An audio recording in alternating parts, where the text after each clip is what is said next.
Without objection, the chair is authorized to declare recess at any time. We welcome everyone to today's hearing on protecting victims of human trafficking and online exploitation. I will recognize myself for an opening statement. Oh, I'm sorry. We're going to do the Pledge of Allegiance. I'm sorry. I'll ask this gentleman from Alabama, Mr. Moore, to lead us in the pledge. Pledge allegiance to the flag of the United States of America and to the republic for which it stands, one nation under God, indivisible, with liberty and justice for all. Thank you. I'll now recognize myself for an opening statement. I appreciate everyone being here today. We're here to continue an extremely important discussion on protecting the most vulnerable members of our population. Through the 118th Congress, our subcommittee held 2 victims-focused hearings. We passed 2 pieces of legislation out of committee, and one of them ended up being signed into law. I look forward to continuing this work in the 119th Congress by spotlighting how to best protect victims of human trafficking and child exploitation and give a voice to these countless victims. Human trafficking, specifically sex trafficking, is a heinous crime that tragically continues to grow in America. While international sex trafficking may be more widely known, domestic sex trafficking also persists in the United States. Traffickers even use social media to lure innocent people, including children, to become victims. In the United States, an adult or child can be trafficked and exploited at hotels, truck stops, their own homes, and online. Trafficking victims are exploited in cities, suburban, and rural areas. It can happen anytime and anywhere. Traffickers use fraud, force, and coercion to induce their victims to commit crimes. This can lead to the arrest, conviction, and incarceration of trafficked victims without consideration of their victim status. Thankfully, we as a country have and will continue to make significant progress to help victims and survivors move forward with their lives. We're also committed to protecting children and combating the growing issue of child sexual abuse material, CSAM. Identifying children depicted in CSAM is crucial to stop their ongoing victimization and capture offenders of producing it. More than 50,000 children in CSAM videos and images in the possession of law enforcement remain unidentified. It's tragic that so many children remain unknown, unfound, and unrescued. Last year, the committee worked with former members of Homeland Security Investigations, the main investigative body within DHS, and the prominent law enforcement agency combating human trafficking and child exploitation. We also heard from current and former Internet Crimes Against Children, ICAC, task force officers coordinating thousands of federal, state, and local enforcement agencies across the country combating CSAM. We also had powerful testimony from Tim Tebow, sharing the mission of the Tim Tebow Foundation and more about Operation Renewed Hope. Operation Renewed Hope is the first of its kind. It's joining federal law enforcement agencies with non-government organizations to identify, locate, and rescue victims of child exploitation. Thanks to these heroic efforts, over 300 victims were identified and at least 14 were rescued. I understand Operation Renewed Hope is ongoing, and I hope more victims continue to be rescued and provided with the care they need and deserve. There is no question these criminals must be prosecuted. While there are many solutions to combat these issues, we must assure prosecutors are doing their jobs to put these criminals behind bars. I express my gratitude to the special agents of HSI and ICAC task force officers for their unwavering commitment to safeguarding children and liberating victims from the atrocities of these crimes. I also thank NCMEC and the Tim Tebow Foundation. These groups are leading the charge to identify and rescue victims of human trafficking and CSAM, and for that we thank you. Sunshine's the best disinfectant, it has been said. It is the best way to rid the world of these predators who abuse and exploit victims. We will continue our work to deliver hope to those who need it most. Again, I thank those witnesses who are here and the members of the committee who are here and will come. And with that, I yield back and now recognize the ranking member, Ms. McBath, for her opening statement. Well, thank you, Mr. Chairman, and good morning to all of our witnesses this morning. Thank you to each of you for joining us today for our first hearing of the Subcommittee on Crime and Federal Government Surveillance in the 119th Congress. I welcome all of our subcommittee members, as Chairman said, that will also be arriving, and I truly hope that we can find common ground this Congress as we work to combat crime and make our communities safer. Most Americans probably think that we've never met a victim of human trafficking or online exploitation, that these crimes happen everywhere else.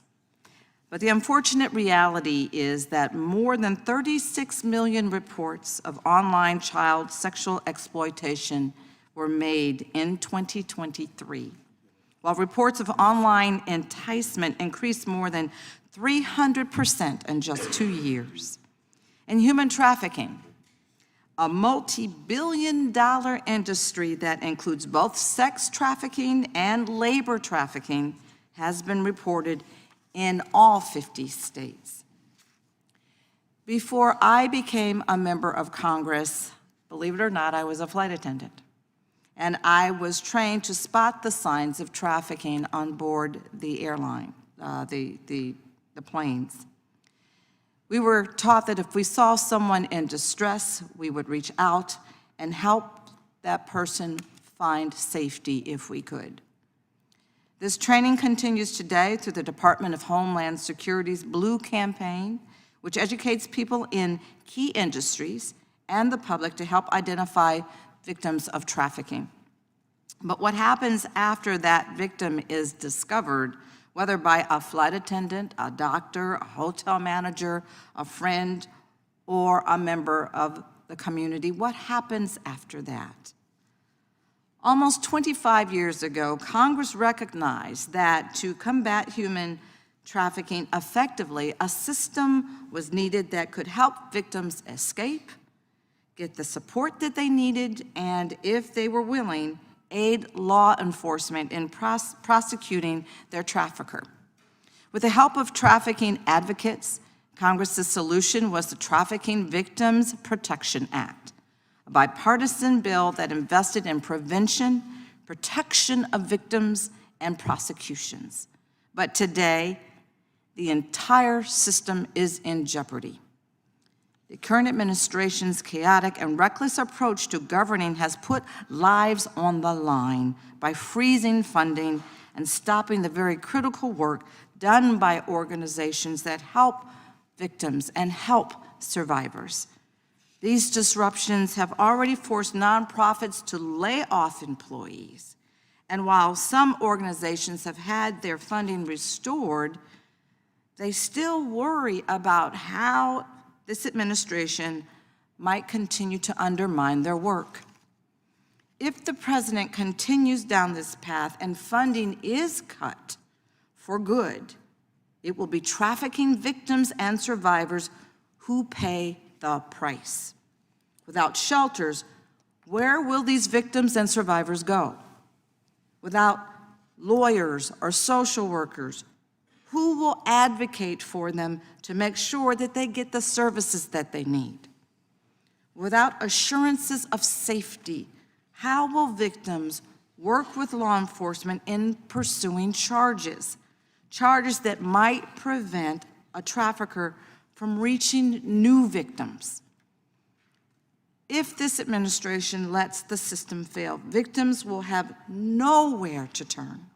And that is exactly what traffickers want. When victims feel like they have nowhere to go, traffickers can promise them safety, then turn on them to resume their exploitation. Now, I'm sure that there may be some out there who still think that this issue doesn't affect them. But the reality is that human trafficking and online exploitation, both in the United States and abroad, it harms all Americans. When the administration attempted to illegally dismantle USAID and froze State Department funding, U.S. anti-trafficking efforts were stopped around the world, efforts that protect Americans and the United States interests. For example, USAID has been working to combat online operations in South Asia, known as scam farms, which use forced labor to scam Americans. Democrats and Republicans have long been able to work together to combat human trafficking and online exploitation. At this moment, and I believe this is possible, but at this moment, we need our Republican colleagues to stand with us in calling on the administration to stop the chaos and stop the disruptions. Join us in protecting these very vital programs and organizations and their funding so that we can truly protect the victims and survivors of these reprehensible crimes. Now is not the time for us to cut off funding for law enforcement and safety reforms and safety efforts. Funding is absolutely necessary to combat these egregious crimes. And I yield back.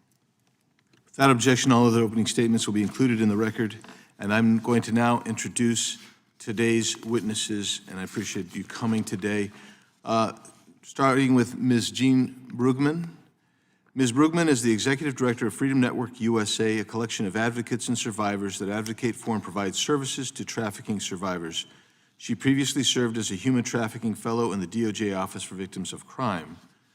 Also is Ms. Basham. Ms. Ann Basham is the founder and chair of the Interparliamentary Taskforce on Human Trafficking. The task force is a consortium of members of Parliament and Congress, government leaders, and survivors from more than 25 countries who work to stop human trafficking. Ms. Camille Cooper serves as Vice President of Anti-Human Trafficking and Child Exploitation at the Tim Tebow Foundation. She's worked for over 20 years on issues including child protection, child exploitation, and child trafficking. She previously served for 13 years as the Director of Government Affairs at the National Association to Protect Children, a nonprofit organization dedicated to protecting children from abuse, neglect, and exploitation.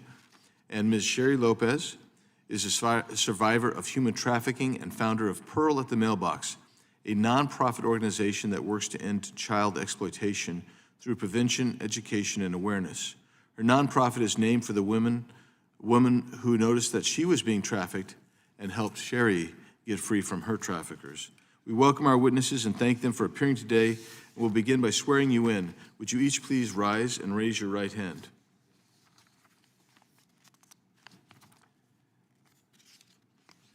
Do you each swear or affirm under penalty of perjury that the testimony you're about to give is true and correct to the best of your knowledge, information, and belief, so help you God?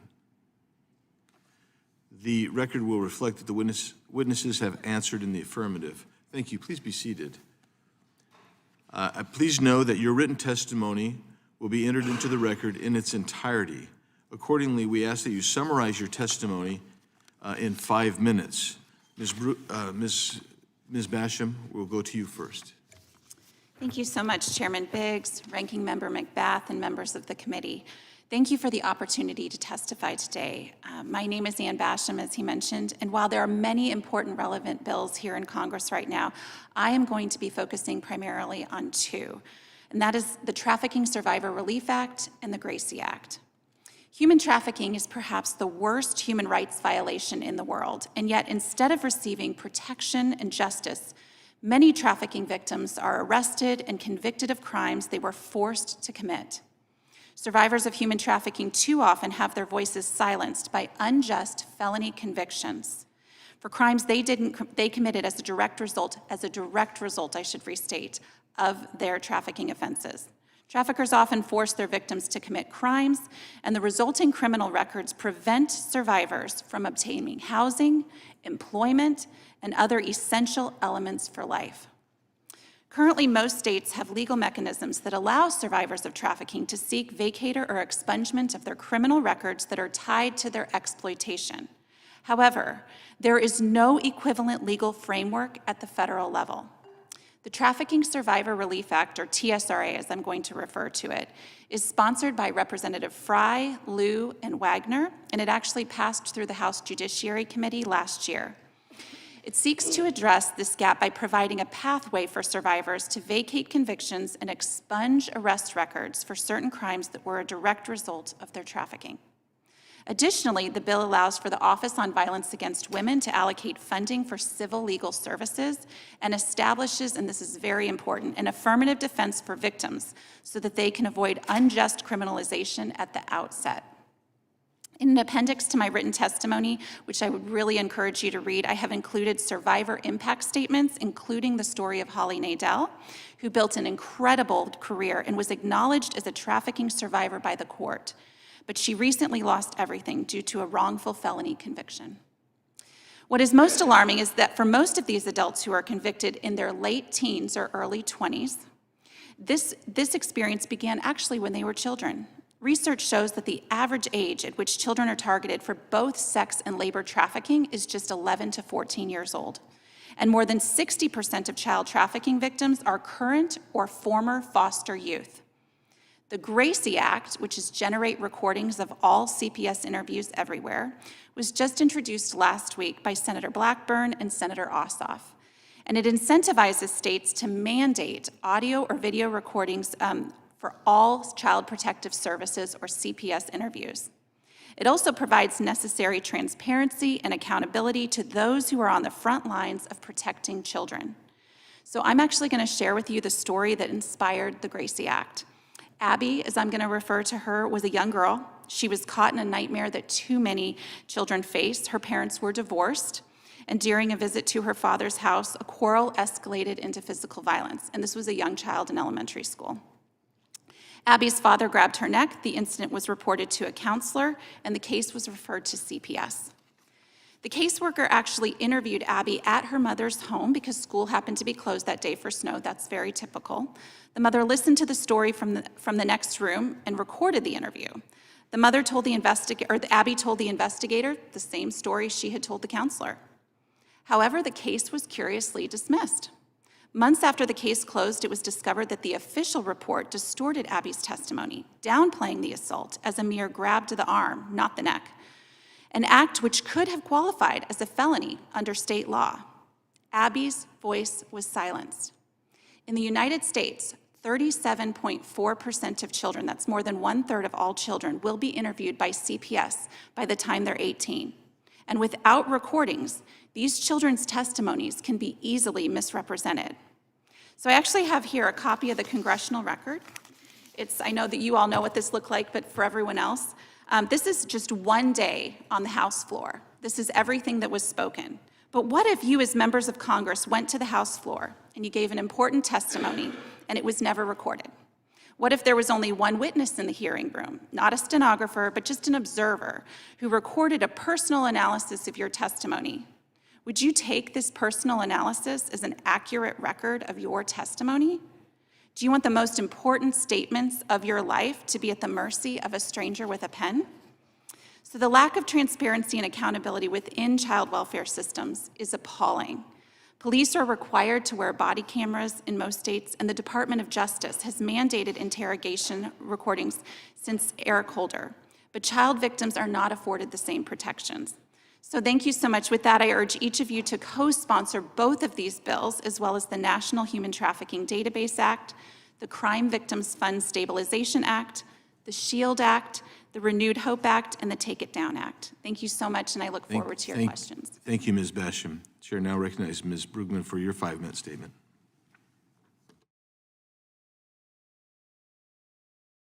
Your microphone, please. Thank you.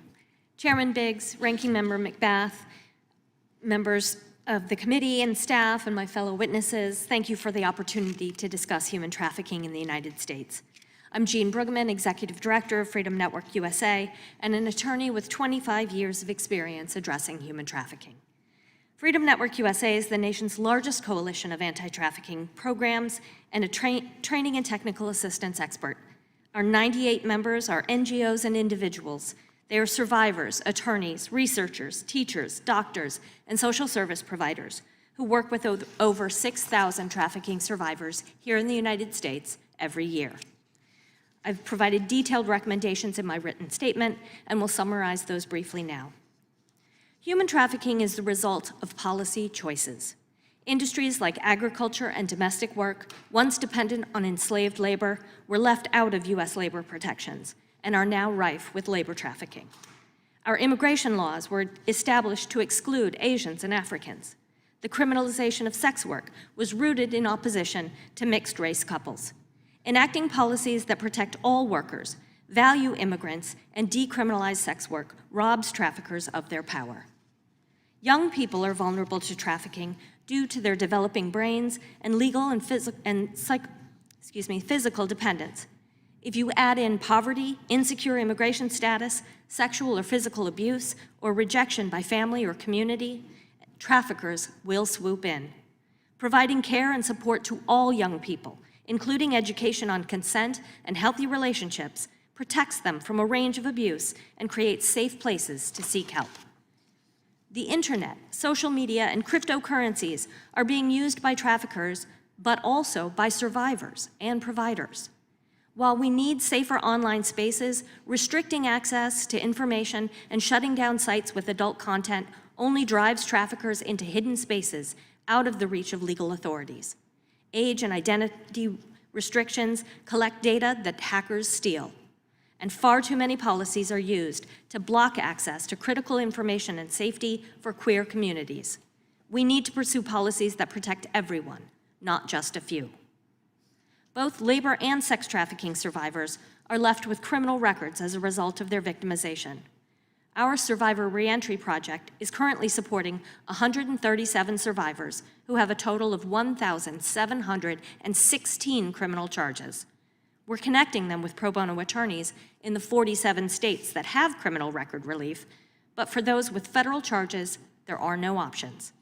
Enacting the Trafficking Survivors Relief Act is critical, but we must avoid the pitfalls we've seen in so many state statutes.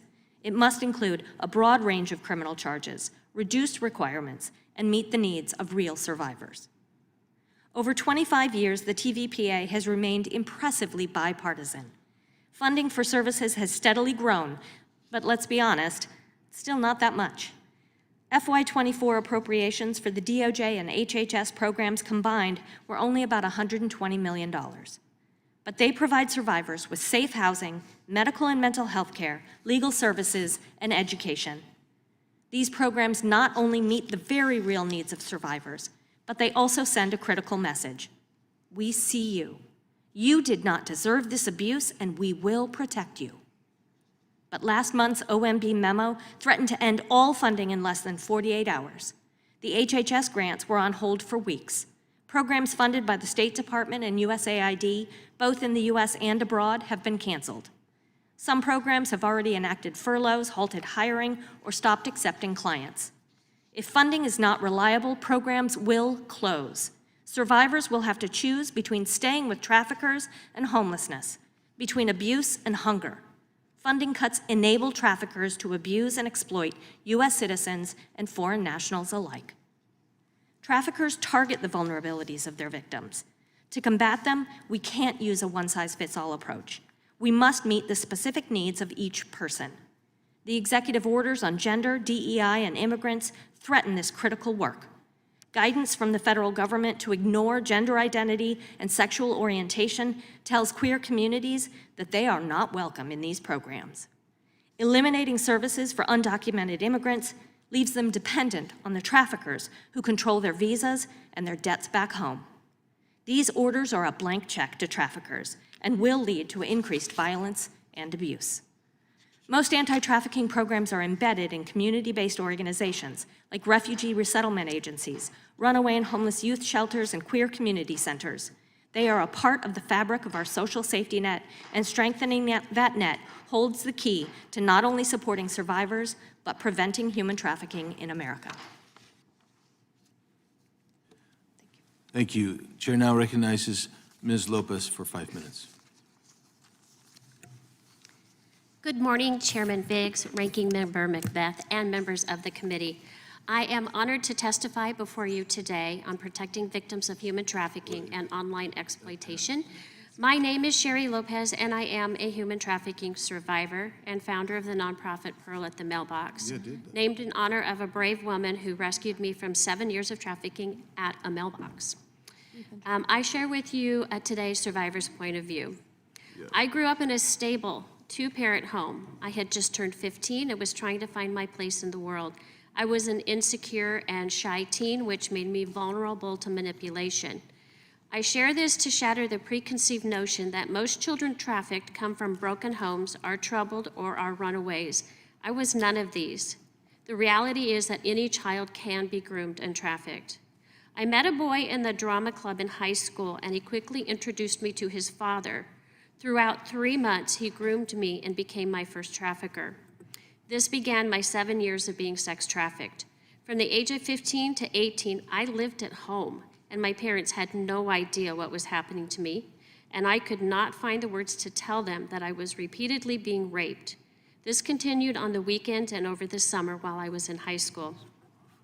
There are many times I tried to stop what was happening. However, every rape had been recorded and used as blackmail to force me into submission, along with other threatening actions that were messages to me to comply. From the age of 18 until my rescue, I was flown across the United States and forced to do things I didn't want to do, but did because of fear of the consequences. And traveling on airplanes, nobody would have ever known I was a trafficking victim. Over time, my body operated on autopilot while I emotionally checked out to cope with the trauma. During my 7 years of being trafficked, I had 4 traffickers. One was a woman. See, a trafficked person has a shelf life. Once they are no longer useful to the trafficker is going to get rid of them, which could include being sold to another trafficker, such in my case, kicked out, resulting in many homeless teens, or they're going to be killed. Traffickers intentionally set out to destroy the will, heart, and soul of their victim and would not hesitate to take their life too if needed.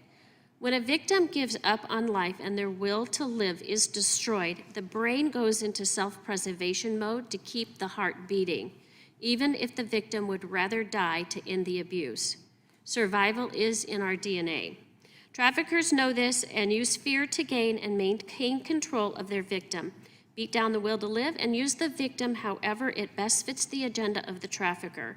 Human trafficker survivors are often the pawns of crimes masterminded by the traffickers and seen as throwaways who can take the blame. Many times, human traffickers are labeled as domestic violence victims and inadequately represented legally, and therefore easy to convict, a box that can be checked and a person to put behind bars, while the trafficker can afford better legal representation and receive a lesser charge or accountability for their role in forcing another person to participate in what they orchestrated. And let me share with you that it took over 25 years for me to grasp even what happened to me, to be able to put a name to it, and then it was anger that another person had the right to abuse another person in such fashion that I finally had to speak up. And now you cannot keep me quiet.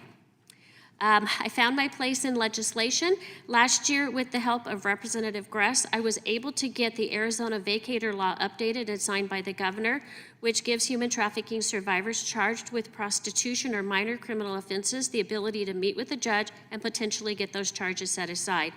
Also, I participated in a group with the help of Representative Bliss, Senator Bullock, and the guidance of Representative Wynn, which was Prop 313. And it was created by the Arizona voters on the ballot, and it was passed unanimously in the state. And what this does is it allows any adult who traffics a child under 15 is convicted with the charge will spend the rest of their natural life in prison without the possibility of parole. Why is this important? Because a trafficked survivor has a life sentence themselves. I will never get away from what happened to me. The life I had before is now gone. I respectfully ask that you support the Trafficking Survivors Relief Act. Doing so will give survivors hope that they can go forward and have a new life. Thank you. Thank you. Chair recognizes now Ms. Cooper for your 5 minutes. Thank you, Mr. Chairman. Chairman Biggs, Ranking Member McBath, and honorable members of the committee, thank you for having me back to speak again. My name is Camille Cooper, and I'm Vice President of Anti-Human Trafficking and Child Exploitation at the Tim Tebow Foundation. The Tim Tebow Foundation exists to bring faith, hope, and love to those needing a brighter day in their darkest hour of need. Our anti-human trafficking efforts span 52 countries around the globe. You have a few great bills before you this Congress: the Strengthening Child Exploitation Enforcement Act, the Protect Our Children Act reauthorization, the SHIELD Act, the Trafficking Survivors Relief Act, and Representative Smith's reauthorization of TVPRA. For today, I'm going to focus most of my attention on the Renewed Hope Act, which addresses the need to identify and safeguard the 57,000 unknown children seen in crime scene photos that depict their rape and torture. Chairman Biggs and Representative Laura Lee, thank you for your leadership and your assistance with that bill. 10 years ago, in a small town, a man started raping his 2-year-old stepdaughter. For our purposes, I'm going to call her Jane Doe. He filmed that abuse and shared it online with other pedophiles. The girl repeatedly disclosed her abuse, but she was not believed. For this little girl, the boogeyman was real, and he lived down the hall. For 10 years, Jane Doe suffered. In 2020, the number of children in the U.S. like Jane Doe that had their abuse images in the possession of law enforcement but had yet to be identified and safeguarded was 11,000.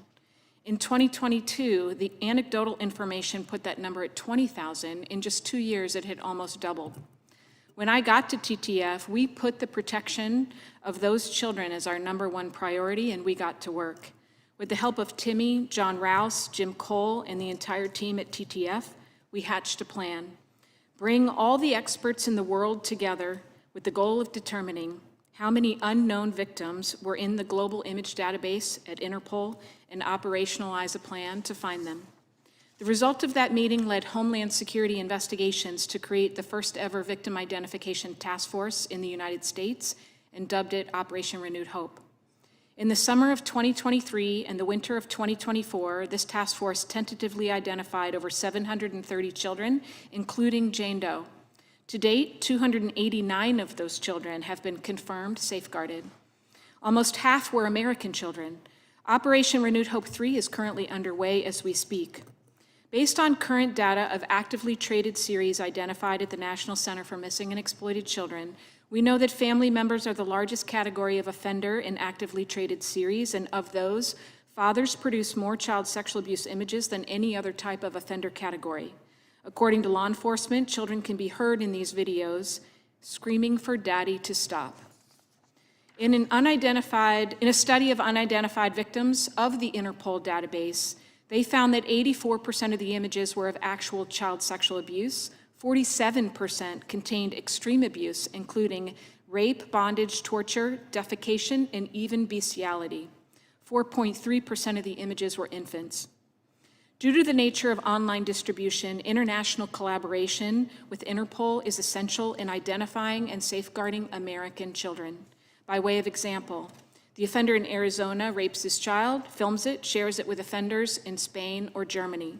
When those countries make an arrest and seize that offender's devices and analyze the images, they will find new victims, and those new victims' images go to Interpol's International Child Sexual Exploitation Database.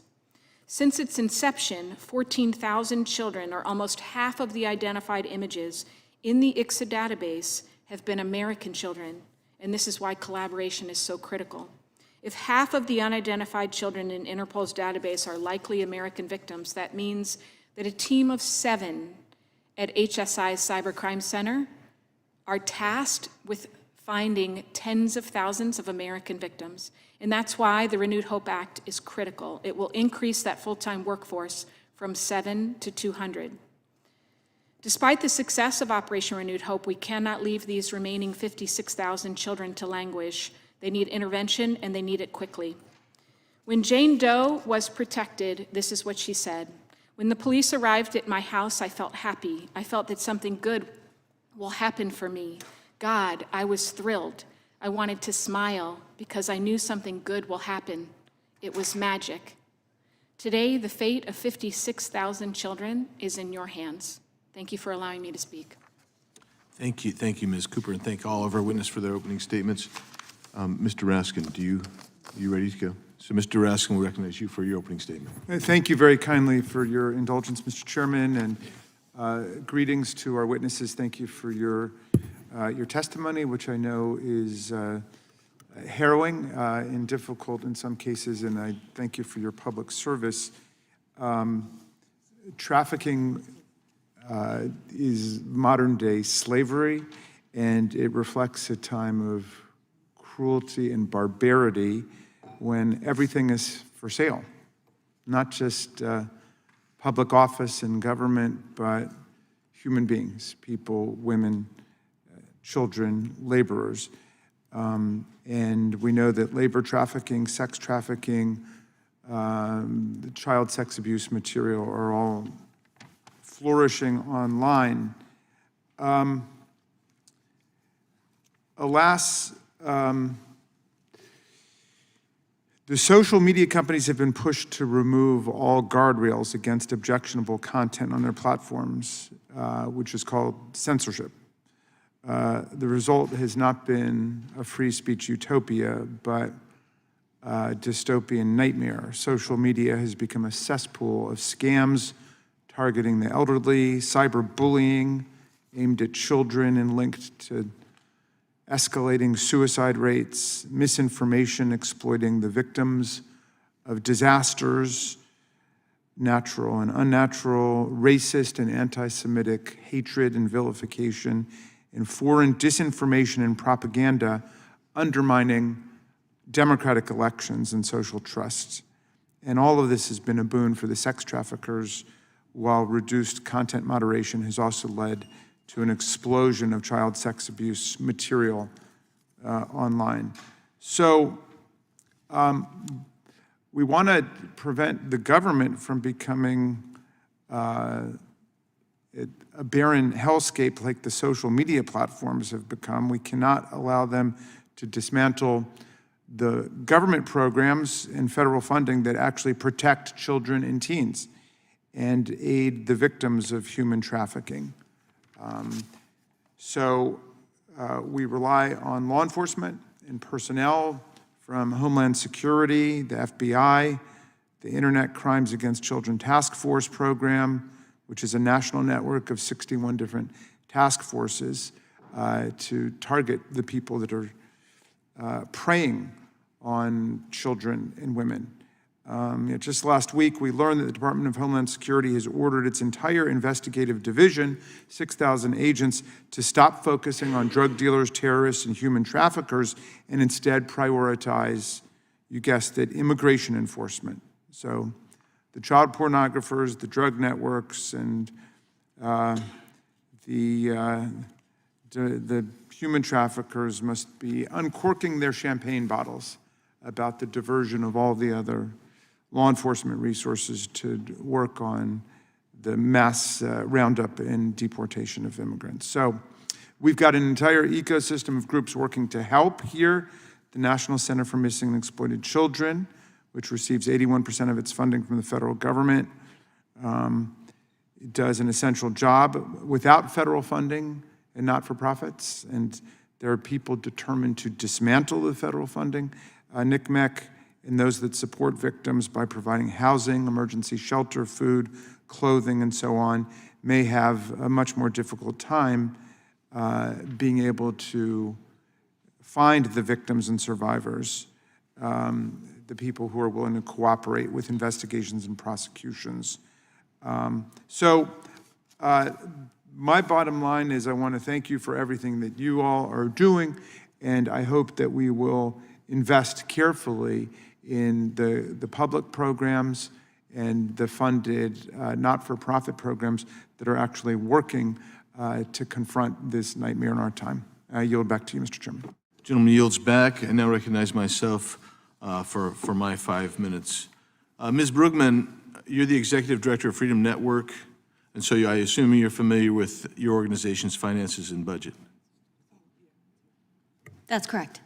And will you please share with the committee the dollar amount Freedom Network received in grants from the federal government in 2023, please? If you don't have an exact number. I don't have the exact number in front of me. I think that was in my disclosure form. We do have currently 3 grants and 1 sub-award. They're 3-year awards, so the funding is received but is to be used over the course of 3 years. Yeah, and the 990 indicates that you received about $1.3 million, and that was about 87.7% of your funding. That's correct. Is that accurate? That sounds like accurate. So let's put those up. So you're getting nearly 90% of what you do funded by American taxpayers, and you advocate for legalization of prostitution. Is that fair? We advocate for the decriminalization, Mr. Biggs. It is not the same as legalization. And you also advocate for open borders, right? We advocate for a safe way to allow migrants to move, to attain safety and support for themselves and their children. And Yes. so I have here a document from the National Center on Sexual Exploitation that protests your testimony today because the legalization or full decriminalization of commercial sex does two things: expands the trade, thereby expanding the demand for more prostitution, typically satisfied by manipulating vulnerable people, including youth and those experiencing poverty, homelessness, addiction, and undocumented status. And two, it prevents law enforcement from being able to identify sex trafficking victims, including minors.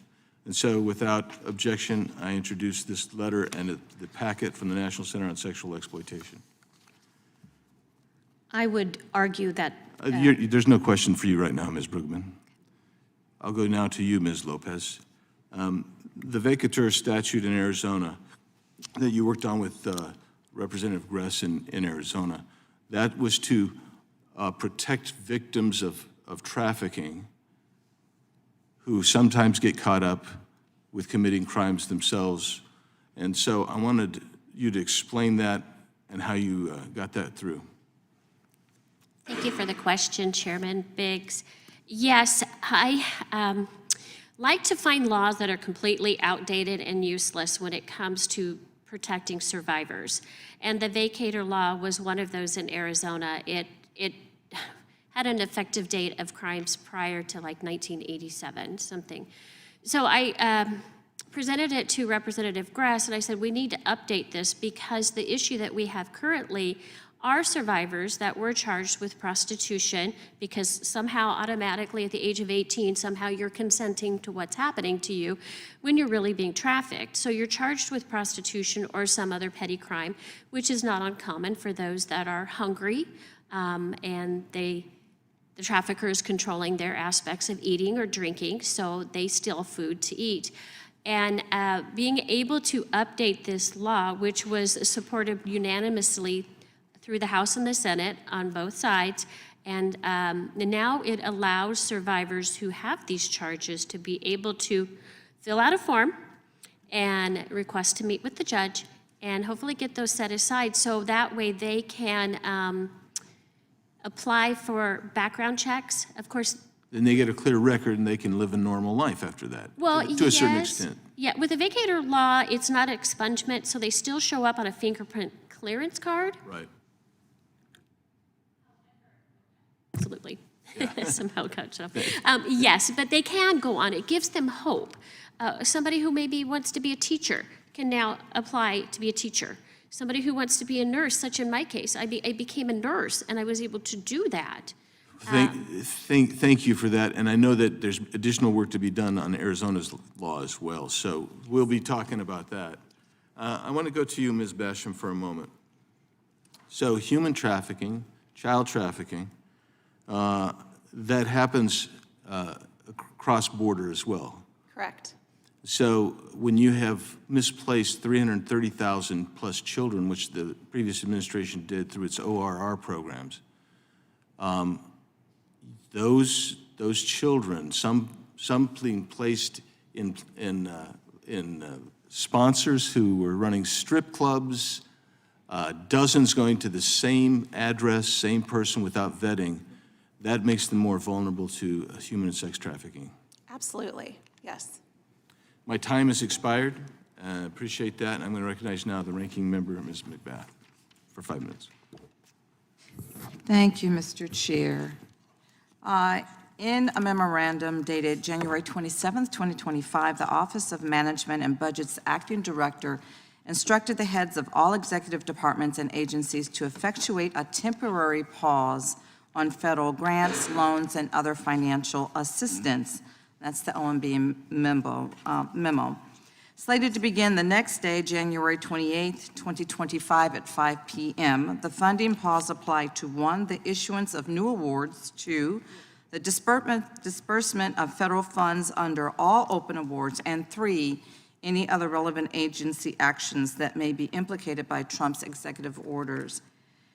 Ms. Bruggeman, what did this memo mean for the organizations in the Freedom Network, and also what was the immediate response to this memo by members of your organization? The response to the memo was widespread fear, confusion, frustration. Organizations, the funding that is issued by the federal government is reimbursement funding.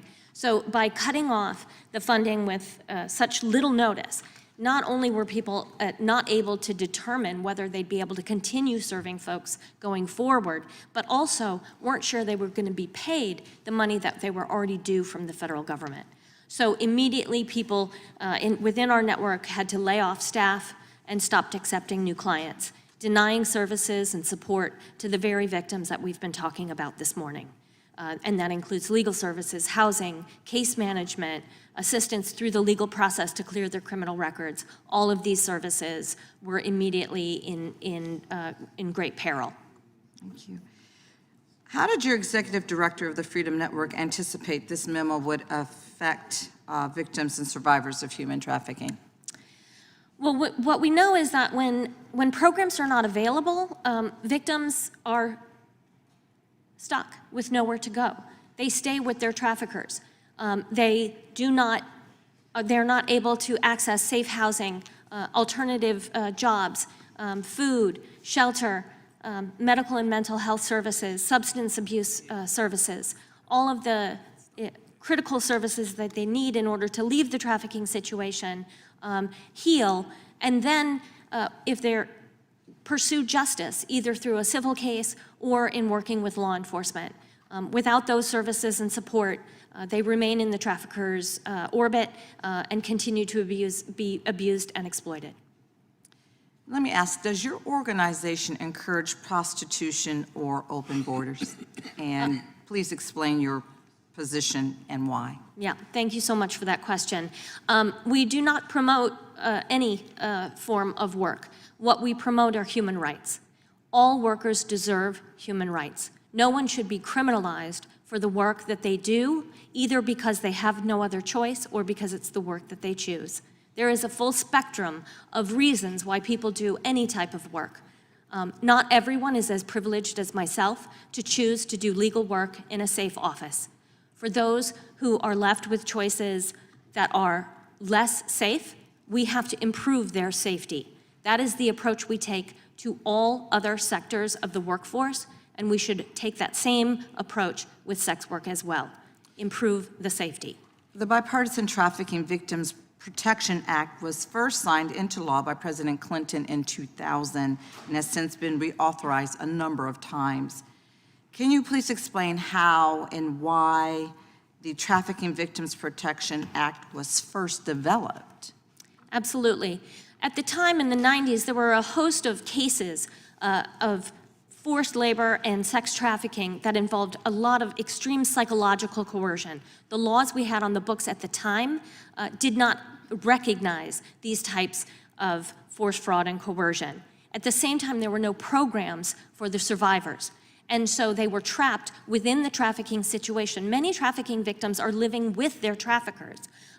And so leaving the trafficker means needing a safe place to live. And so in recognizing both that survivors needed better services in order to rebuild their lives and to engage with the legal system, the TVPA was created to accomplish both of those goals. One more question for you.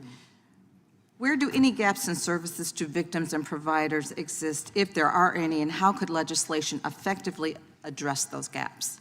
There are many Ladies, gaps. time has expired, but you may answer the question. Thank you so much. There are many gaps remaining. We need more funding. We need more support. We need to be allowed to really identify communities most at risk and direct our programs specifically to their needs, to their experiences, and to their situation. We need more housing, medical care, mental health care, case management services are always critical. Mr. Chairman, I have a unanimous consent request. I ask for unanimous consent to enter into the record a research brief from the ACLU titled, "Is Sex Work Decriminalization the Answer?" What the research tells us, a comprehensive review of more than 80 studies on the decriminalization and criminalization of sex work, which revealed there is no clear Okay, link so between you criminalizing can sex work and do stopping human yours, trafficking. but if you want to read from it like I did, next time you need to do it in your 5 minutes, which is what I did. So we're going to go with Mr. Tiffany for 5. Thank you, Mr. Chairman. Ms. Cooper, how can social media companies help? I view, especially with young males, that pornography is kind of a gateway drug to stuff like this that happens. How could the social media companies help?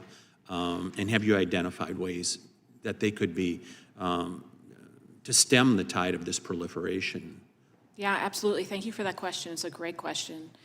Under our current legal framework in the United States, social media companies have to report CSAM that they find on their networks, but only if they see it. So they don't have to proactively look for it, and I think that proactive detection is probably the most significant action that technology companies could take in this country to look for the material and then remove it. So that would be the first thing. The second thing is a lot of the social media companies like Meta provide encryption on their services like WhatsApp. And WhatsApp, CSAM is proliferating across that particular application because it's encrypted and it provides safe harbor for pedophiles all over the world. Have any states taken action? First of all, I'm not sure the legality. Can they have any states taken action in this regard? Some of the states are looking at things like age assurance and age verification issues to be able to block content for minors. But then some states are looking at ways to be able to sort of block the efforts of the Internet Crimes Against Children task forces by preventing them from being able to collect what's called attribution data in their investigations. So you kind of have both things happening at the state level. It's a bit of patchwork. So we have some laws that have been passed, like in Utah, that have problems. And we have some laws that are passed in other states that are working towards like age verification. Thank you. Ms. Lopez, is prostitution a component of human trafficking in your experience?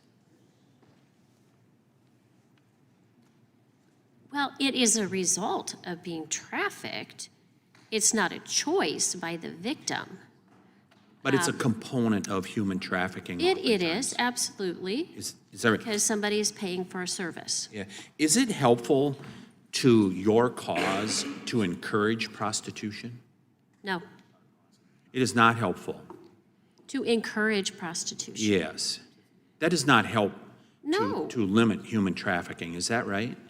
Well, if you're saying that prostitution is okay, it opens the door for anybody to say, okay, well, I'm going to save this child who's 17, but looks like they're 21. Let's go ahead and prostitute them, and we're not going to be held liable. So in other words, legalizing prostitution is not going to be helpful to your cause. No, not at all. Ms. Basham, are you familiar with something referred to as rape trees? Microphone. No, not extensively. Okay, so when I was down to Arizona on one of the trips with Mr. Biggs, an Arizona sheriff shared how the gangs, if I recall this correctly, they would hang a woman's underwear when they would bring her in from a foreign country and when they were trafficked into the United States. Those were rape trees. I'm sorry to have to share it in such explicit terms, but is it helpful to secure the southern border to prevent some human trafficking in the United States of America? Well, let me give you this analogy. If you take excellent care of your children in your house, you are going to lock your door at night. And I believe very firmly that, first of all, a lot of these children, we know this now, we are not in the dark. They are being raped along the journey here. It's a horrific set of circumstances that they are facing here. And by not by having porous borders, what it actually ends up doing is it becomes a push-pull factor, and it actually encourages this. The biggest thing with human trafficking in general is it's a crime. It's very different than every other human rights abuse because it's not just slavery. It is slavery, but human trafficking is actually at its core part of the advanced criminal networks. And that's why it's such a big deal, and it is part of this committee explicitly. So yes, I absolutely believe that every country needs to have authority over their borders, and I believe that there should be no incentivization for someone to try to cross those borders, because otherwise what you get is you get children who are caught in the middle and they become the commodity. So securing our borders will help prevent human trafficking. Absolutely. I yield back. Thank you. We've been called to votes. I think there's just one vote. I would urge us to go over, vote quickly, and come back. I'm trying to poll, see who's available to come back. I think most everybody can. So I'd ask the witnesses to stay close. We're going to go into recess until 10 minutes after the vote. So probably 20 to 30 minutes, somewhere in there. So with that, we're going to be in recess.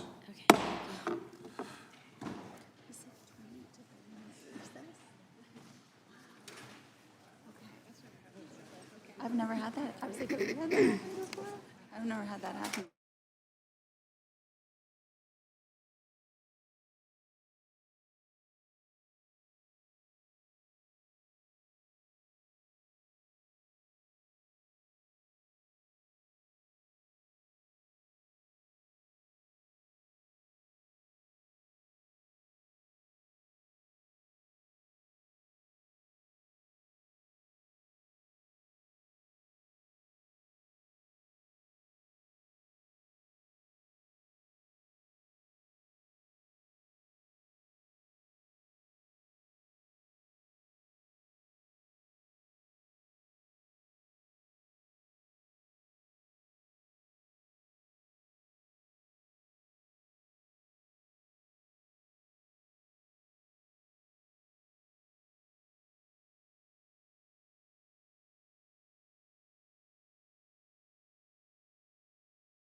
Subcommittee is called back to order. Others are on their way back from voting. Thank you for all for being here. And the chair recognizes the ranking member of the entire committee, Mr. Raskin, for his 5 minutes. Mr. Chairman, thank you very much. The most famous child sex trafficker of our time, I venture a guess, is Jeffrey Epstein, a man of extraordinary wealth, power, influence, and connection, a good friend of Donald Trump's, actually, and other politicians, who used his resources in order to exploit girls. And I'm wondering if, Ms. Bruggeman, perhaps you could start, if you would explain basically how sex traffickers work and how they are able to get access to underage girls and to exploit them for their purposes. Thank you for the question. Sex traffickers work in many different ways to target vulnerabilities of the individuals they're targeting to exploit. So for young people, it's often through grooming, through approaching them and offering things that they're not getting at home. Whether so in his case, he had a woman, I think her last name was Maxwell, who worked with him, and then she would procure the girls by giving them gifts of money or clothing or invitations to parties, that kind of thing. My understanding is, yes, that there were people were being approached and offered financial rewards and benefits, an opportunity to come to parties, but we're not told exactly what was being expected of them, what would happen once they arrived, and then they had difficulty to not consent to what was happening and were entrapped in that situation. Yeah, and so they tended to be poor or vulnerable from a more like a broken home or dysfunctional family situation, right? Yeah, I think what we've heard from our witnesses is that people are targeted in different ways. So it might be because they were low income, it might be because they have an insecure immigration status, it might be because they're queer and not being respected by their communities, it might be because they're seeking validation and love and attention. So there are lots of ways to target folks. Okay, so you had an interesting colloquy about the law of prostitution. I know that's not what this is about, but I'm just wondering, did the law criminalizing prostitution and putting women in jail for prostitution help any of the girls who were trafficked by Jeffrey Epstein and his network? Exactly, no. The criminalization of people engaging in the selling of sex does not help anyone. It makes them more vulnerable, more at risk, and unable to come forward for assistance if they do experience abuse and exploitation. And the criminal records, as we've heard, follow them throughout their entire lives. Okay, I've got an article I'd like to submit for the record about Elon Musk's business empire is built on $38 billion in government funding. Without objection. If I could, from the Washington Post. That's a lot of money. People are getting a lot of money from the U.S. government for different purposes, and I hope that our oversight committee will be able to ferret out the waste, fraud, and abuse in a lot of these programs, But how much money, you were asked the question, how much money does your organization get? And I know you're a consortium of how many different organizations? Right, so we do have 89 different members.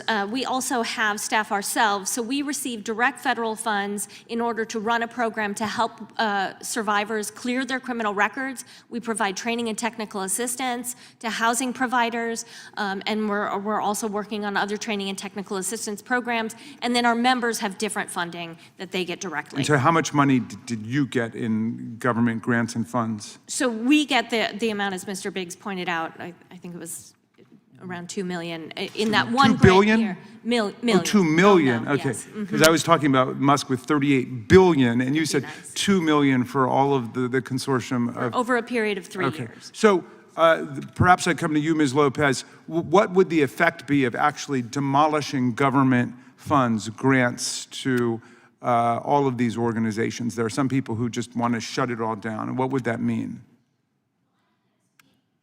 I can't speak to other organizations, but I can tell you Pearl at the Mailbox will never accept government grants. And how come you don't accept government grants? because we want to be able to continuously employ the people that we choose to employ, and we don't want to be beholden to another agency that tells us what to do. Okay, and Ms. Cooper, what do you think the effect would be of a shutdown in government funding? Well, I think anti-human trafficking and child exploitation efforts have been historically underfunded. So really, we need more funding for enforcement efforts, for demand reduction. But I think that it's really important to clarify that there's good funding and there's bad funding. And good funding needs to go to support law enforcement. It needs to go to support survivor care. It needs to go to support legal services. But bad funding would be funding that supports the full decriminalization, and that means funding that supports decriminalizing brothel keeping, pimping, and sex buying. What we need is an increase in efforts to enforce those third-party profiteers that profit from prostitution. Thank you very much. The gentleman's time has expired. Now recognize the gentleman from Alabama, Mr. Moore. Thank you, Mr. Chairman. Appreciate all the witnesses being here today. You know, I understand Pam Bondi said that they're going to release the flight logs of the Lolito Express, Jeffrey Epstein's planes coming out today, and we're asking for them to be unredacted. We want to know who was on the flights. I understand there were 200 victims in that process. We will indeed get to the bottom of that. I'm grateful President Trump has the courage and the willingness to put the names on a list and let everybody know what was going on this island that Epstein owned. But anyway, Ms. Basham, can you maybe break down the funding, the trafficking funding that was put in by 45, President Trump, as opposed to the Biden administration? What were the differences in the budgets we spent on anti-trafficking between those administrations? Do you know off the top of your head? Yeah, I know some of that off the top of my head. And so just as a background, I did used to work at the Department of Justice, was in senior leadership there, actually at the Office for Victims of Crime, which is the largest federal funder of domestic anti-trafficking efforts in the nation. So I can tell you this, that under the last year of the President Trump's administration in 2020, it was allocated that over $100 million in a single fiscal year just from the Department of Justice for domestic anti-trafficking efforts. This is the largest ever given in any administration. And I do agree with Representative McBath when she said at the beginning that anti-trafficking efforts need to be prioritized. That's absolutely the case. Additionally, $35 million was allocated for shelters. Shelters, as Ms. Bruggeman mentioned, are one of the most essential parts to the recovery of survivors of trafficking. They are the foundation. We have got to have funding for shelters. Since that time, the funding has dropped to about half, many years less than half of that $35 million, and it has never come back up. And that's with inflation. That's So with the soaring Biden inflation. administration, even with inflation, cut funding to less than half than what President Trump was spending. So explain to me the shelter. Now, how is that such an integral part? We won't, you don't have to go in detail because I got some other questions I want to ask Yeah, Ms. sure. Cooper and some of the others, but how does that help the process? Does it just get folks off the streets? Is that kind of what happens? Yeah, you have to have safe shelter. Any survivor of trafficking, a lot of times when they leave, they are in a very dangerous situation. They need a place that's safe, and they actually need a place with wraparound services so that they can fully recover and then move on with their lives. And that usually takes at least a year, sometimes 2 years for long-term care. Ms. Cooper, you mentioned the unidentified 56,000 children, I believe was the number you told us, where these kids, we know they've been victimized by family members or whatever the case may be, which is incredibly tragic. Do you think facial recognition will help? Is that something down the road that our law enforcement agents will be able to use to try to identify these children and get them out of those harmful situations? Yeah, actually, facial recognition is a game changer for that purpose because children's faces are in the photographs, and I think that it's led to quite a number of successful identifications and rescues of children that have been seen in that database. So Homeland Security investigations, the FBI, all of our federal and state partners need to be able to have permission to use that technology. It's a game changer. Good. How much money do you get, or your organization, the TBO organization, get from the federal government? Nothing. Not a dime. But y'all are, what, $30 million a year, I think, is your budget, is that right? Yeah, our budget's significantly higher than that because we do have some organizations that are sort of subsidiaries of us. So I think that right now we're at about $50 million Thank that you, we give out. and tell Ms. Tebow we appreciate your efforts. Ms. Lopez, Pearl at the Mailbox. Wow, what a name. Tell me, how does that work? I know you only got about, 60 seconds or so, but tell me a little bit about Pearl at the Mailbox and what you do in your organization. Mailbox, we work on prevention.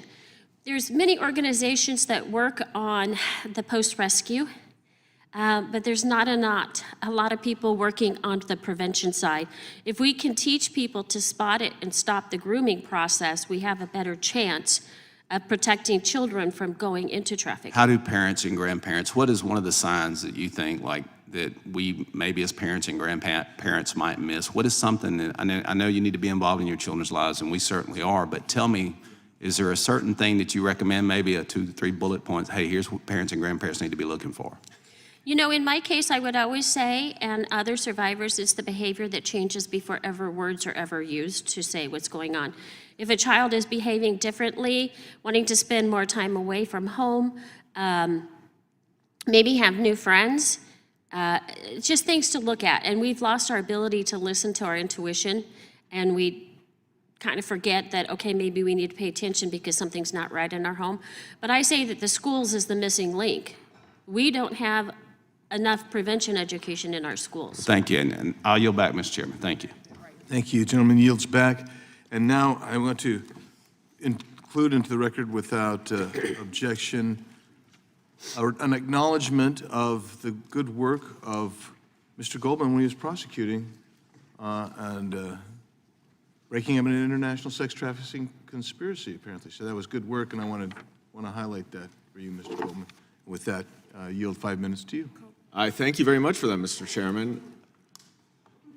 Actually, I'm going to rescind that yielding because Mr. Cohen got here just in the nick of time before you started, and I had promised him he could go next. You stand by the praise, nonetheless. Yes, I stand by the praise. I stand by the praise, and As long as you reiterate it again before I go. I know you like that stuff. So, Mr. Cohen, yield to you for 5 minutes. Thank you, Mr. Chair. I listened to your testimony and appreciate your issue, and I've got a bill on the SOAR bill, which you may know, but Ms. Basham didn't mention it, and I think in a list of bills she mentioned. But I want to ask each of you, have any of y'all heard of either Andrew or Tristan Tate?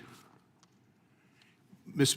Bruggeman, what do you know about Andrew and Tristan Tate? I understand that they're accused of sex trafficking internationally, and there's questions about their jurisdiction and their freedom of movement at this time. Thank you. Anybody else know about them? Ms. Cooper, what do you know about them? I just am aware of what I read in the news, that there's several cases pending. And they are social activists and whatever they call them, influencers. Influencers, correct. Right, and they were, they're no longer having their travel restricted. They were allowed, given their U.S. passports back today, and they flew on a plane allegedly straight to Fort Lauderdale. There is allegations that there was involvement from our administration, the Trump administration, that got Romania and pressured Romania to release them. They've got some pretty serious charges against them for rape and sex trafficking in Romania and also, I think, in England. What do you think the odds of them returning to Romania are after they've been released with their U.S. passports? Ms. Bruggeman? My assumption would be very low. Yeah, thank you. And anybody else have an opinion? Well, that just happened today. It's pretty startling what they've done. They're dual U.S. Canadian, UK citizens, and not good folks. Let me ask you, are y'all familiar with, where's my, here I am. Are you familiar with any grants that have been restricted by the Trump administration here in the executive orders that affect your particular area, Ms. Bruggeman? Yes, there were grant funding from HHS for direct services for trafficking victims that were halted for about 2 weeks, leaving providers without access to funding and uncertain if they would be able to continue supporting those survivors with housing, food, medical care, legal services, And also, we've seen halting of funding internationally from USAID and the State Department that have ended critical human trafficking work internationally, but also that we're hiring survivors here in the United States as consultants and experts in developing those programs who have lost their livelihood when their contracts were canceled. And this would be damaging to arresting sex traffickers in the future, would it not? Absolutely. Without building that capacity and that expertise based on the knowledge of survivors, we're unable to actually effectively stop trafficking, labor, and sex trafficking. Any restriction, any halting, any stopping of that work, of that critical work, is a gift to traffickers. Any of the other ladies familiar with any grants that might be held up? No. Ms. Bruggeman, you've been an expert in this. Do you think your being an expert in this area makes you more likely to be aware of these issues than if you were an expert in rocket propulsion or electric cars? Yes, of course. Thank you. The DOJ office that administers the Office of Victims of Crime and the Office of Violence Against Women and the Office of Juvenile Justice and Delinquency, all of which fund important anti-trafficking exploitation programs, they've been threatened to be slashed as well. Are you familiar with that? Yes, sir. We're very concerned about the ideas that those offices, the staff would be slashed. We need those staff to help administer these grants and make sure that the funding continues to move forward, that everything is reviewed and programs are provided with the support they need. And when we look at budgeting, and we've been given by the judiciary areas of over $100 million to look at budgeting, do you think these areas are more important to stop sex trafficking than building a border wall? I do. Thank you. I'd like to mention my bill that I had introduced to reauthorize the SOAR Act, which was to give people training to identify people that have been sex trafficked. It was law. We got it passed through the House. It stopped in the Senate for funding problems, but it's been reintroduced. And I hope that y'all would encourage your senators to support it. It failed last time for whatever reason. And the House had passed through pretty much unanimously. It was successful between September 2017 and 2023. They hosted more than 200 events and trained over 260,000 healthcare professionals across the country. So thank you very much, and thank you for your testimony. Gentleman's time's expired. Chair now recognizes the gentleman from California, Mr. Kiley. Thank you, Mr. Chair. Thank you to the witnesses for your testimony. As we've held hearings on this topic the last few years, the numbers, the scale of the problem continues to be absolutely horrifying, and it's particularly alarming, the prevalence of these horrors here in the United States and the number of victims. I do think there is some cause for encouragement that we have an opportunity to start to turn a corner and to help prevent these crimes and to help victims and to stop there from being even more victims going forward. One reason, of course, is that we have an entirely different situation at the border, which was connected to this problem. A second reason is that I think there is a growing realization that we need to use the full force of the criminal code to hold traffickers accountable. I'll give you one quick example of that. In my state of California, there was a bill that said, well, I think we should classify trafficking of a minor as a violent offense, as a serious felony. Incredibly, the state's Assembly's Public Safety Committee initially voted not to do that. They said, no, this is not going to be considered a serious crime. However, the public backlash was so great that they eventually reconvened and held a re-vote, and that bill made it all the way through and was signed into law by the governor. So now it actually is considered a serious felony with real consequences in California, and I think that there's more we need to do under both state law in California as well as under federal law. A third area that is very important and was mentioned by Ms. Lopez is education, and actually a good law that we have in California is one that is designed to promote prevention education in schools. There's an organization based near my district, Three Strands Global, that has pioneered a lot of very good education efforts in classrooms. And then finally, I've introduced the National Human Trafficking Database Act. This is a piece of bipartisan legislation Mr. Johnson on this committee is a co-author. What this would do is establish a national human trafficking database at DOJ, as well as incentivize certain state law enforcement agencies to report to the database. And so reported data would include data that indicates the presence and prevalence of human trafficking for every county and every state, the names of all anti-trafficking organizations operating in each county, the total number of state-level human trafficking organizations collected in coordination with local DAs, and then, as I mentioned, it would also incentivize states to submit this data by directing DOJ's Office for Victims of Crime to award grants to states to collect and submit the data, authorizing $50 million per fiscal year. I also want to thank Ms. Hageman, also on this committee, for authoring this bill with me as well. So I believe, Ms. Basham, you mentioned this issue in your testimony. So maybe if, Ms. Lopez, if you wanted to just expound on the education, the importance of the education piece of this, and then Ms. Basham as far as the data collection goes.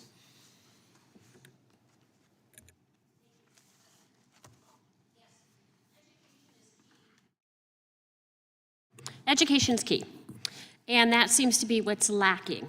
And if you spend resources to educate individuals about what human trafficking is and the grooming process that leads to trafficking, people have the ability to understand it. We teach our children how to drive cars, and it's a process before they get a license. So why are we not teaching the children how to spot when somebody is trying to harm them, such as a predator, whether it be in person or online?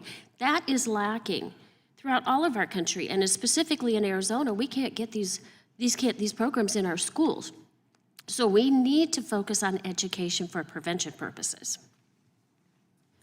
Thank you so much. There are two key reasons why data is important, and specifically this National Human Trafficking Database Act. The first is it actually funds state law enforcement. And as we all know, law enforcement tends to be historically underfunded, and especially when it comes to trafficking, they just don't have enough resources. So it actually brings the money directly where we need it most, so that every state in the nation can have that money for their state law enforcement. The second thing is the word data, unfortunately, is not an exciting word. There is an adrenaline with it, but those numbers represent individuals. Data are people. And so every single number is a person. And the number one biggest gap, in my opinion, in trafficking is that victim identification. It sits at about 0.4%. So over 99% of victims are never identified. And the National Human Trafficking Database Act helps us to see what we're not currently seeing. Thank you very much for your work and your advocacy, and I yield back. Gentleman yields. Mr. Raskin, you have some UCs? Thank you, Mr. Chairman. The girls were just so young, the horrors of Jeffrey Epstein's private island. That's Vanity Fair. And listen to the Jeffrey Epstein tapes. I was Donald Trump's closest friend in the Daily Beast. Without objection? And also, without objection, Mr. Fry will be permitted to participate in today's hearing for the purpose of questioning the witnesses if a member yields time for that purpose. And now, are you ready, Mr. Goldman? Ready. Okay, we'll yield time to you, Mr. Goldman. Thank you, Mr. Chairman. You are right. I supervised sex trafficking cases in the Southern District of New York. And based on that experience, as well as 10 years of experience prosecuting other cases, I can say with great certainty that victims of sex trafficking in particular are the most traumatized and stigmatized and difficult witnesses. And I don't mean difficult in presenting difficulties, but that it is incredibly difficult to have victims feel comfortable coming forward to testify, which often is required in order to hold people accountable. I just want to make sure that we are all in agreement here that federal funding is essential to fighting online exploitation and sex trafficking. Ms. Lopez, do you agree with that? Yes and no. Okay. I think I know you don't take it, but I mean, you don't accept it, you said, but you do support the Human Trafficking and Exploitation Prevention Training Act, do you not? I do, and I believe there's a place for federal funding. All right, I just want to make sure, Ms. Yes. Cooper? The right kind of federal funding, so funding that Ms. Basham? supports. Absolutely, yeah. And I assume Ms. Bruggeman as well? Yes, of course. Now, Ms. Bruggeman, tell me a little bit about how online exploitation of victims occurs and also influences the willingness of other victims to come forward. Sure. Online exploitation happens in a lot of different ways as technology continues to evolve. And online services are used for both labor and sex trafficking. So recruiters use online spaces in order to recruit workers with false promises of jobs and then bring them in and traffic them throughout our country. Sex traffickers also use online spaces to identify and groom people. We're talking in games, in apps, in online chats. And then also use online spaces to share, advertise, and sell.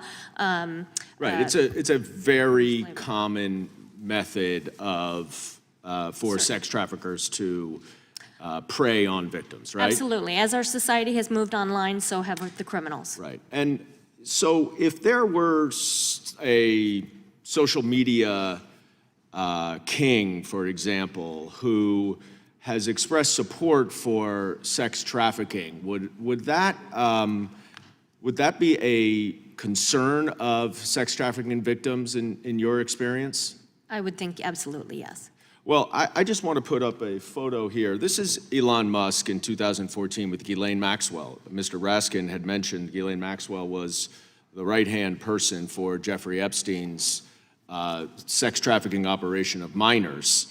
And we spoke, Mr. Cohen spoke earlier, and I want to return to this, about these individuals, Andrew Tate and Tristan Tate. They were charged in December of 2022 with human trafficking, trafficking of minors, rape, including minors, money laundering, and organized crime charges. In March of 2024, the British police obtained an arrest warrant for them based on an investigation into rape and human trafficking. And if anyone wants to go online and get a sense of this Andrew Tate, you should. So I can't quote almost anything he says because it is so vile and misogynistic that it is not appropriate for a morning television show. Last week, there was an article in the Financial Times about how the Trump administration was pressuring Romania to lift restrictions on the Tate brothers and to allow them to leave Romania. And lo and behold, what do you know? Just today, they were released from house arrest, given their passports back, and flew on a private plane to Florida. And I can assure you they will never return to Britain or Romania to face these charges. For 5 years, Andrew Tate's account on Twitter was banned. But when Elon Musk took it back over in November 22, he reinstated him and gave him a social platform to continue their sex trafficking and their illegal conduct. And Mr. Chairman, I think we ought to take a very close look at these social media companies and their role in the online exploitation of sex trafficking. Thank you, gentleman's time has expired. Chair now recognizes the chairman of the whole committee, Mr. Jordan. Thank you, Mr. Chairman. Appreciate you having this hearing today, and I'm going to yield my time to the gentleman from South Carolina. Thank you, Mr. Chairman, and thank you, Mr. Biggs, for having this hearing. I want to dive in. Ms. Basham, you've dedicated most of your career to combating human trafficking, and I think no one would question your expertise in this field. How many human trafficking cases are prosecuted at the federal level in this country? Yeah, so in 2023, it was around 1,000, and the year before that, it was around 1,600. And during these prosecutions and your review of them, do you think that there are adequate protections for victims of human trafficking who may have been forced to commit nonviolent crimes by their traffickers? No, there's a huge gap. Do you think that that is a serious problem in our federal system of laws that we don't have those protections? Absolutely, and I think it's covered in several fold, one through the vacatur and expungement, as I mentioned, but also through providing civil legal services at the federal level and allocating funding through the Office on Violence Against Women. So that being said, this year, I reintroduced the Trafficking Survivors Relief Act, along with colleagues that really span the ideological spectrum. This is a truly nonpartisan piece of legislation.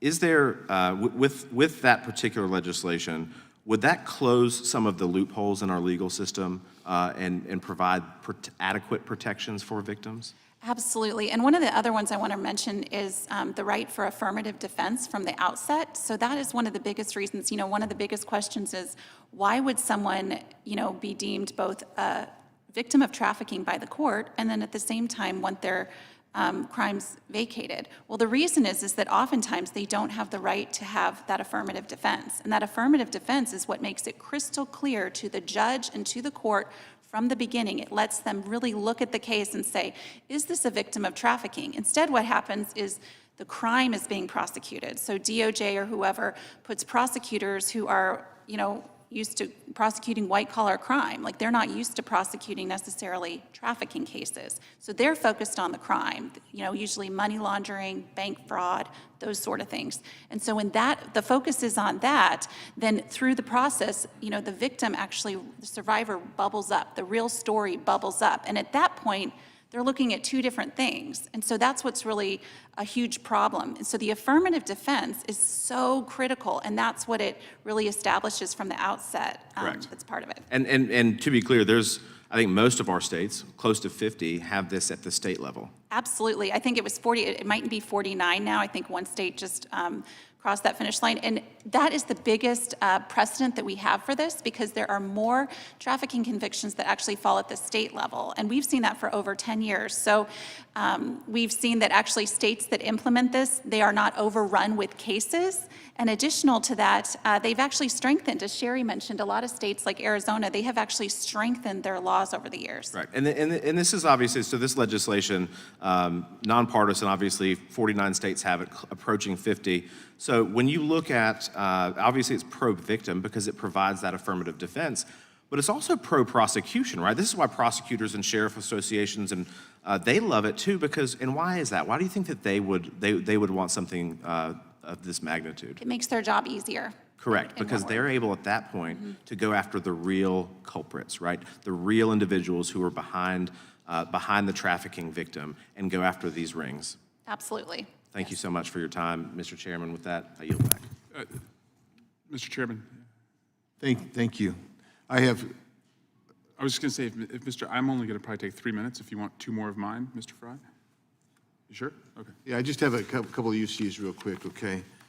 First of all, I'd like to introduce in the record this image. We'll get you the hard copy. Mr. Epstein, Ms. Maxwell, and President Clinton. Also, I've got another article called "Schumer Got Thousands in Donations from Jeffrey Epstein." Without objection, those will be, and Mr. Swalwell, your 5 minutes now. Thank you, Mr. Biggs. And look, as we have trafficking victims testifying to us about really important issues, I think it's insulting to them to try and bring in politics right before I question them. Look, we'll see whatever is on the Epstein list if the full list is released, but I'm here to get serious things done, and so my line of questioning will not be absurd in the spirit of what was just said. And Ms. Lopez, thank you for sharing your story as well. I was a prosecutor. I've had child sex trafficking victims testify. It's one of the hardest things in the world to convince them to confront their attacker, their assailant, their trafficker in court, and more cases plead out because you want them to avoid doing that. And so these monsters typically don't get the full sentence they deserve because you're trying to protect the victim from having to go through cross-examination and seeing that individual in court. So thank you for sharing that. Could Ms. Bruggeman, could you share with us what would happen to organizations that help victims and provide support to victims and survivors of trafficking and exploitation if the temporary restraining order holding back this administration's order is lifted? Which, the order on the halting of funds? Yes. Okay, great. Yes, the service providers depend on a variety of different sources of funding, and I think the witnesses have talked about the different sources that they're familiar with. It is a web of protection that is woven with federal funds, private dollars, donations, earned income, that nonprofits around this country are working every day to ensure that they are able to provide consistent, reliable, dedicated services and support. When that is interrupted, even for a week, for a month, the message to survivors is, we cannot be relied upon. The day that you are able to find the time, the effort, the strength, the ability to escape your situation may be the day that our doors are closed. And once you do that, you may never be able to come out again. So if we allow our providers to close their doors, to go dark, we are inviting traffickers to walk in the door, to hold survivors captive, and we are telling survivors that we no longer care about your safety, we no longer care about your security, and we do not care whether or not you're able to ever escape your abuse and exploitation. We just can't let that happen.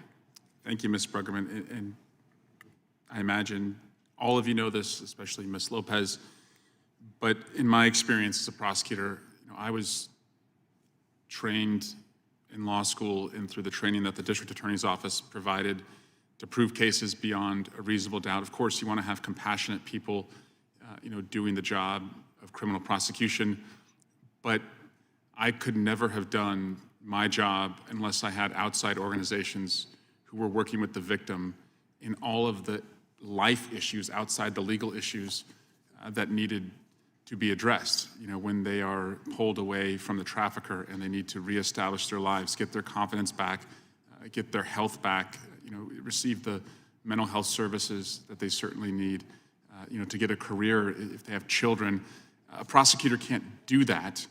And the only way to hold these monsters accountable who are trafficking them is for a prosecutor to have a victim who wants to be at least somewhat a part of the process. And so your organizations help us bring accountability. And accountability puts the worst people away and prevents the next victim from being trafficked, but it also is a deterrent to someone who will see that you will pay if you do this to a victim. So again, to each of you, thank you for what you do in this cause. Our victims are worthy of your support, and I hope that we can see any funding that's been pulled to be restored immediately. And I yield back. Okay, thank you. For the record, Shared Hope International, Congressman Linda Smith was the architect of TVPA, and I introduced that, and she's here today. Thank you for being here.